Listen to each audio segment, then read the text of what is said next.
I'm Chauncey Navarro, and this is the Inspired Word, where we're doing a verse-by-verse study through the book of the Revelation of Jesus. We're finishing up chapter 13 in the very last verse, verse 18 now, that goes on to say, "Here is wisdom.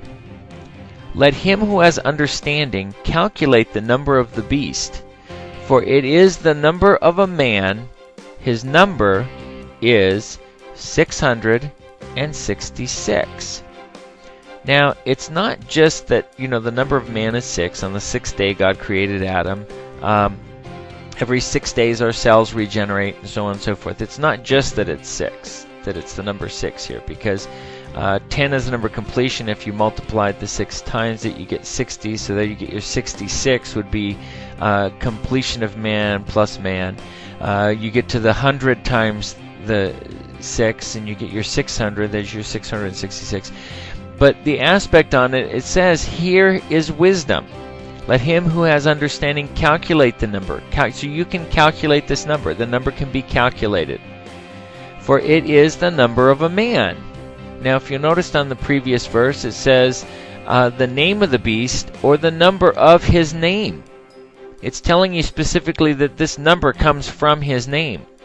Now, if you understand that in the ancient cultures there was numeric value for every letter of your alphabet, for example, in the Hebrew, Aleph, Bet, Gimel, Dalet, Hey, you go Vav, as you go through them all the way, like say to Yod, it was each one, Aleph was equal to 1, Bet was equal to 2, and so on. And when you got to Yod, it was 10. And if you added Yod and Aleph, you got your 11, because you got 1 and 10 together. And the Babylonian language was like that, and the Greek language was like that, and the Hebrew language was like. So all the original languages had a numeric value to the numbers of their name. And if you took the numeric values of the letters of their name and added them up, you would get a specific number. And that's what it's talking about right here. You could speculate and you can guess all you want on, the number of this and that. But what it really breaks down to on it is hindsight's divine.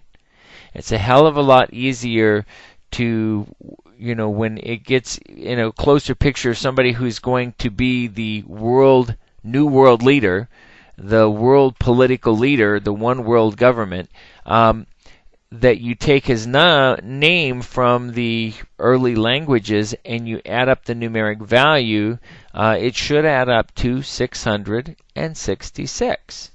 And evidently this name is tied specifically to the mark of the beast that's put on the hand or the forehead. I've heard different people say that they tied the 666 to barcodes, but I myself have done different barcodes on there, and they're not all set up specifically with a 666 for the linking in on the beginning of it. I see this on here. He's saying specifically the mark or the name of the beast or the number of his name. And that you can calculate the number of the beast, for it is the number of a man, and the number equals up to 666. Anyway, this finishes off chapter 13, and we'll be going into chapter 14 next on this, where we're going to see the Lamb and the 144,000 together. So I'll see you back here at Inspired Word as we continue on our verse-by-verse study through the book of the Revelation of Jesus.